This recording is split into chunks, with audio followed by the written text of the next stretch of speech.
green beans, guys. From here, there was 2 rows that I put kind of close together. There were 2 little rows here. So this was my dragon tongue bush bean. This was my Haas Tools Blue Lake. And then this here is the rattlesnake pole bean. And I've been very impressed. Here's some more oregano, some rosemary. But I've also got National Pickling Cucumber in here too. But here, look at all of these little beans that I left because they weren't big enough to pick. I mean, there's some still in there that I didn't get. So if I miss some, I can go ahead and use it for seeds if they get too big. But there's still beans to be had here, folk. There's still beans to be had.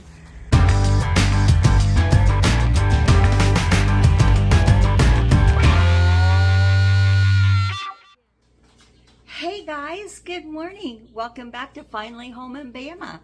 I have got my tea. My honey is out of town. He is up with our son, helping him on a big project. And so I have got my day to do whatever. So it's kind of nice. I went out to dinner with my mom and dad last night, and we just had a really great time. We went to Longhorn, and that's really yummy. So I've got really good breakfast that I'm going to fix here in a little bit for me. But I went, and I've already been up. I thought I would sleep in. No, I can't sleep in anymore, I guess. So I've already been up.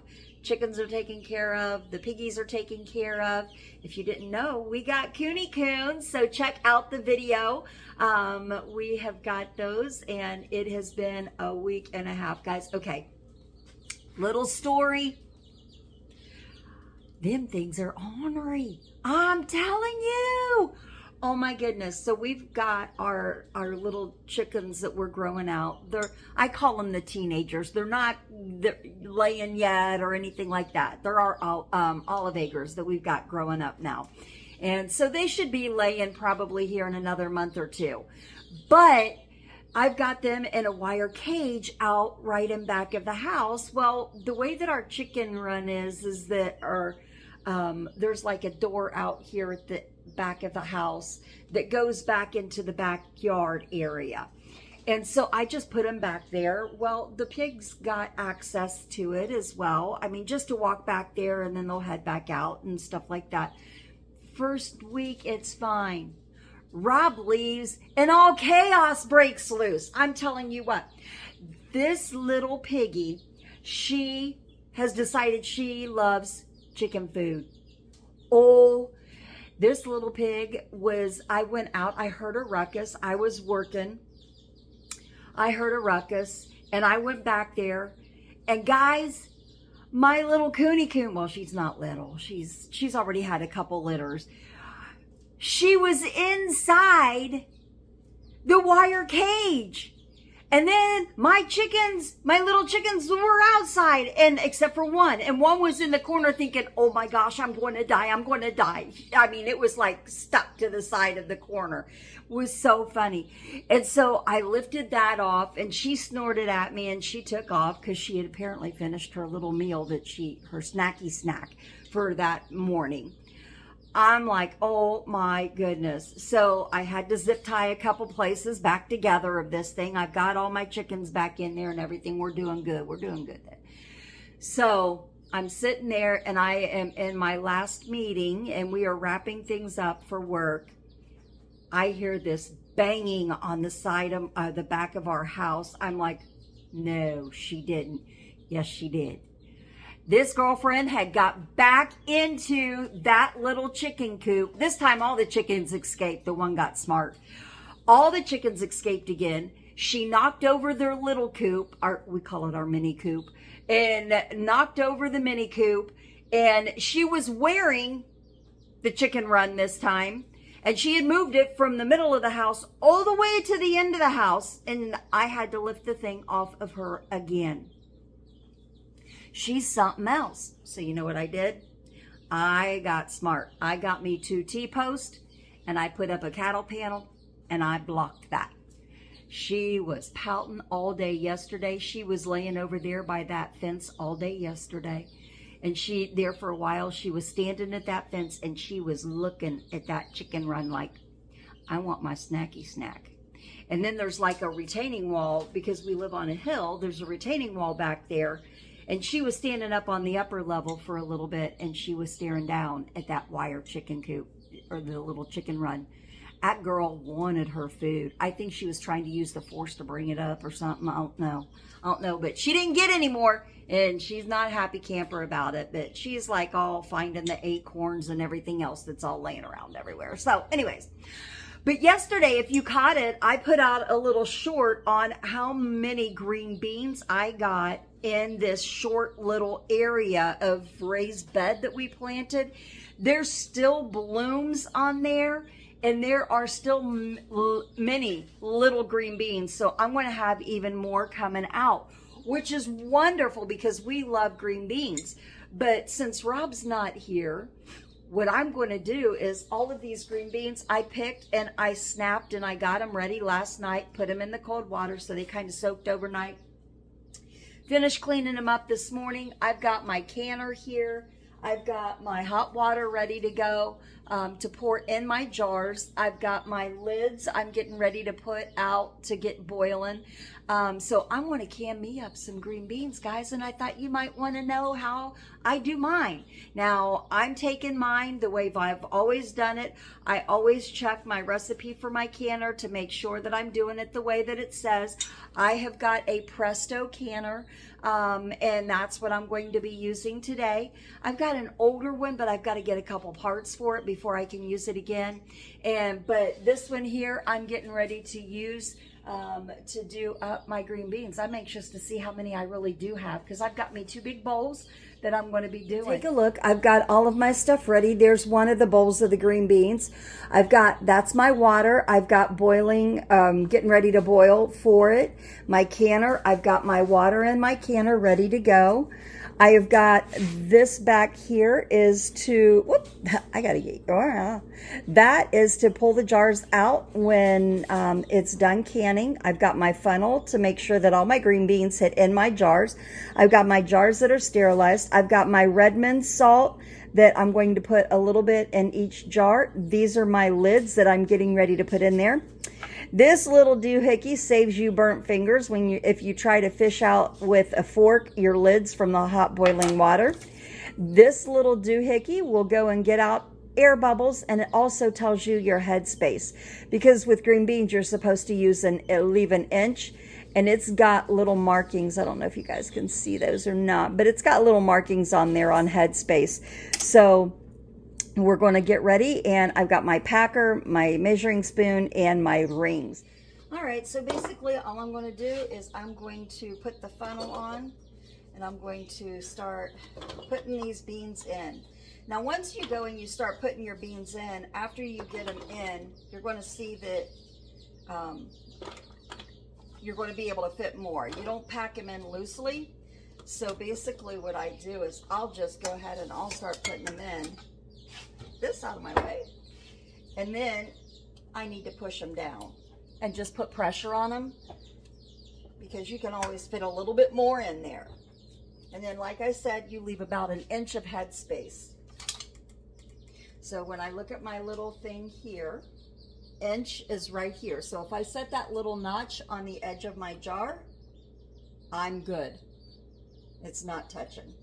So now all I'll have to do is, which it's right about where the ring is on the jar, just right about in here. When I fill up my jar with water, I'm going to put it up to about here. That's going to be my inch of headspace. So I'm going to go ahead and do that to each one of my jars and get them ready to go. Now, I had 2 special ladies in my life that taught me to can. One was Grandma Midcap, which was Rob's grandma. It was his mom's mom.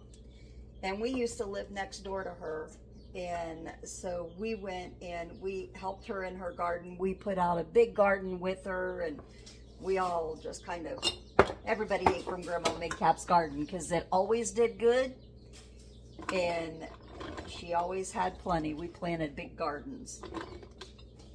She was a doll. And then the other one is my nanny and papaw.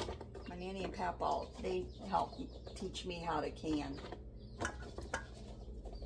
I even have an old kraut cutter, and papaw showed me how to use that. I used to have a big old crock that I used to make sauerkraut in until we moved and it broke, and I wasn't able to use it anymore. I was so bummed. I miss having that crock because I loved fermenting that sauerkraut. And man, it tasted as better to me than Vlasic. Don't tell Vlasic though. Now, I've got two different jars. Those of you that don't can, there's two different types of jars. I've got quart jars right here. But there's two different lid sizes for my quart jars. You're going to see one's bigger than the other. This is called a wide mouth. This is just a regular canning jar. So I just grabbed one of my wide mouths just because it was right there and that's what my hand hit. So go ahead and get. Those are nice though because you can like fit your whole hand in there when you're needing to work on something. I've got just a few of these left. And what I'm going to do with just these few that I've got left in here is I'm going to get one of my freezer bags and I am going to put them in there. So whenever I have a few more left for my next batch, then I'm going to go ahead and be able to put those in a freezer bag and just have frozen green beans. So I'll have a package of frozen green beans in my freezer. So let me put this over here for you. All right, so I have got 10 quarts of green beans. How exciting is that? Not bad for that little area in my garden. I put out 2 rows of the Blue Lake. I put out a row of the Dragon Tongue bush beans, and then I put out 2 rows of the rattlesnake pole beans. So I'm like loving it. All right, now, oh, it helps. Did you see that? I have my spoon upside down ready to pour my salt in. So I'm just taking Redmonds Salt and I'm just putting not about a half a teaspoon, maybe not even a half a teaspoon on top of each jar just to put in some flavor because we all like salt on our green beans. Okay, got my salt done. Ooh, I better switch that back. I had it on the pour.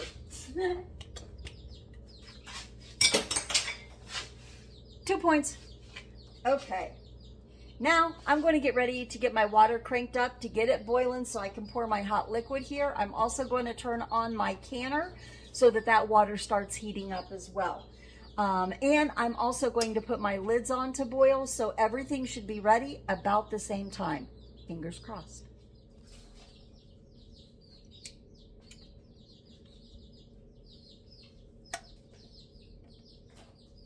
I'm leaving a slight space in between each jar. Perfect. It's just below the rim on my canning jars. Now I'm going to put my lid on it.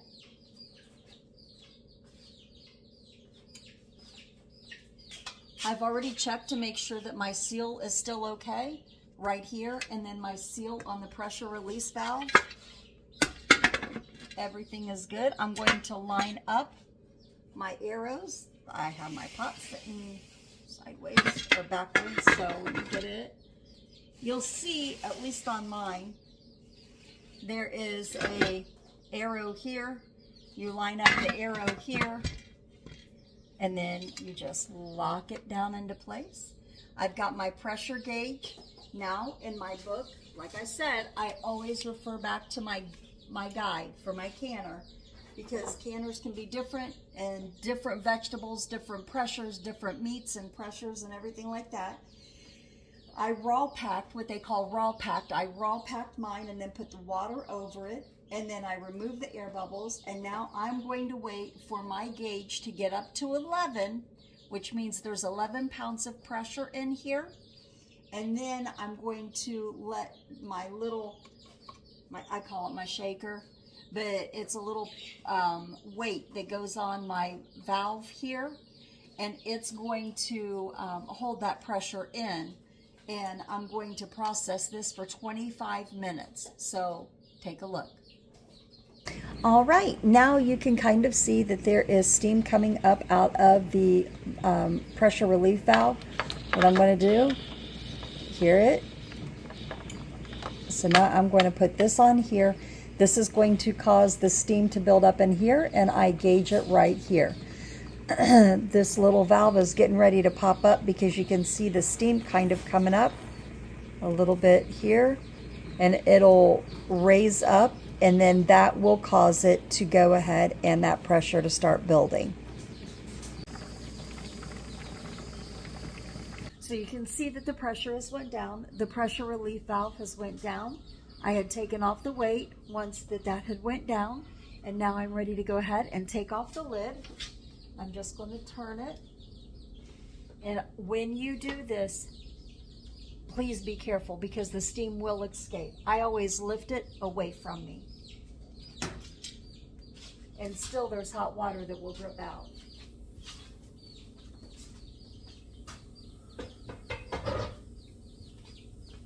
I'll just sit it over in there in the kitchen sink. And now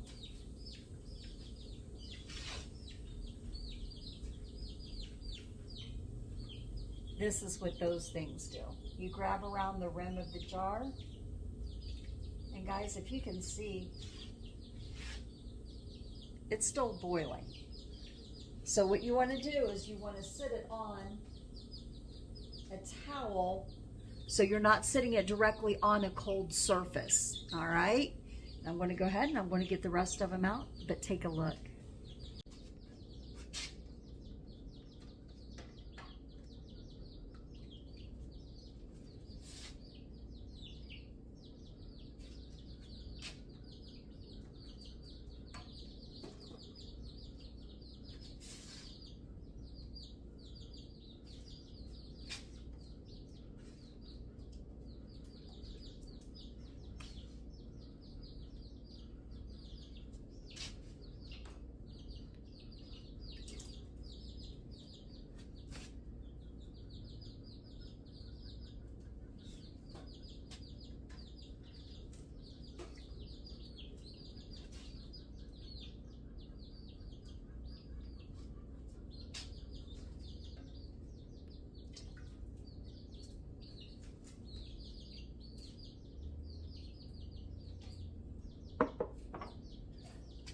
All right, so here's the 7 quarts of green beans we have got done this morning. Again, you can, wow, that one's still going at her. And here before long, you're going to start hearing them snap, and that means that is when your jars seal. So I have got my first 7 quarts of green beans done. I've got 3 more to do now. And so what I'll do is I'll just do the same thing, only I'm going to put I need my canner to be full. All right, so what I'm going to do is just do this all over again. I'm going to go ahead and I'm going to fill this canner up. I'm going to take empty canning jars,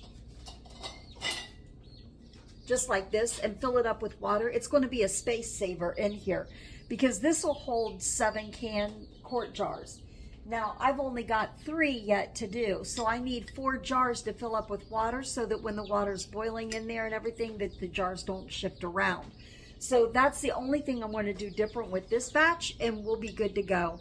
So that's the video for today, guys. I just wanted to show you how I canned my little harvest of green beans that I got from my little half of a raised bed. Not even a half of a raised bed. It's probably about 1/3 of my raised bed is the green beans, but you guys can, you know, do the same thing, and I'm just really excited. I need to get out there and get some more work done in my raised beds. If you guys could see, we got to get some of that stuff tore out so we can get more stuff in and get more stuff growing. So y'all have a great day. Thanks for hanging out with me this morning. Be blessed, and we'll catch y'all on the south side.